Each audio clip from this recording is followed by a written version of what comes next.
We begin tonight with more on that breaking news in southwest Portland. Dozens of people lost their homes this morning when fire tore through an old apartment building.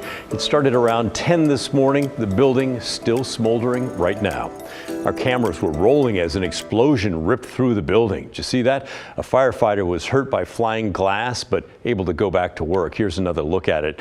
It appears to be a flashover. That's where the heat becomes so intense inside that the flames shoot through the building, blowing out windows on the 4th floor there. We wanted to know more about the building that now precariously stands at 1410 Southwest Taylor, so we started digging. According to Portland records, the May Apartments building was built back in 1910, and its walls are made of bricks that are not reinforced by steel, which means during a fire, everything can get very hot and then simply collapse. And that's why fire crews quickly fell back after getting everyone out of the building. City records show the building last sold in 2004 for $395,000. Its market value today is listed at roughly $6 million. In December of 2022, some residents in the building complained about leaks and mold and mildew, missing smoke and carbon monoxide detectors and other issues. The city sent an inspector who did not find any of those issues, but did find others. The city told the owner to fix things up. They did not, so they were fined.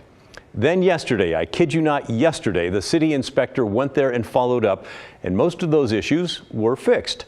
This is a copy of the inspection. The sentences that are lined through were fixed, most everything on the list. They included a fire door being propped open, a window that led to a fire escape being covered or blocked. The city did add 4 new violations, by the way, including missing emergency lights in a laundry area, and the laundry room fire extinguisher had an expired testing and certification level.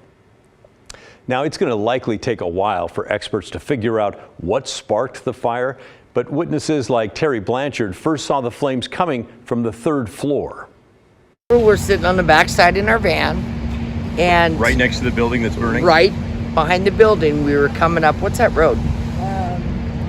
Coming up that road, and then we saw the flames shooting out on the 3rd floor on just the one side. And she said it looked amazing. The inferno had a huge impact on the Goose Hollow neighborhood of southwest Portland. PGE shut off power for safety, which sent a lot of folks outside to see what was happening. The billowing smoke was visible for miles.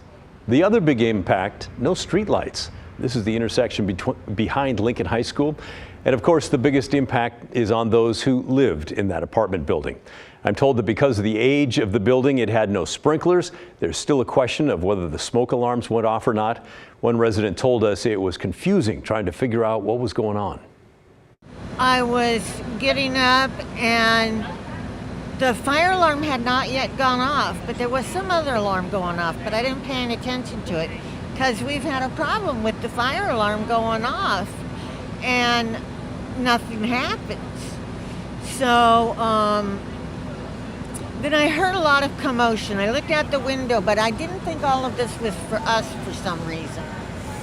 And so, but I heard commotion in the hall too. So I went and looked out the door, and it was dark and smoky.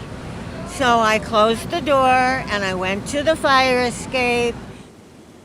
Which was a very smart move, and firefighters helped her down. We still have crews on the scene right now, and we'll have continuing coverage as firefighters put out hot spots and check the building's integrity.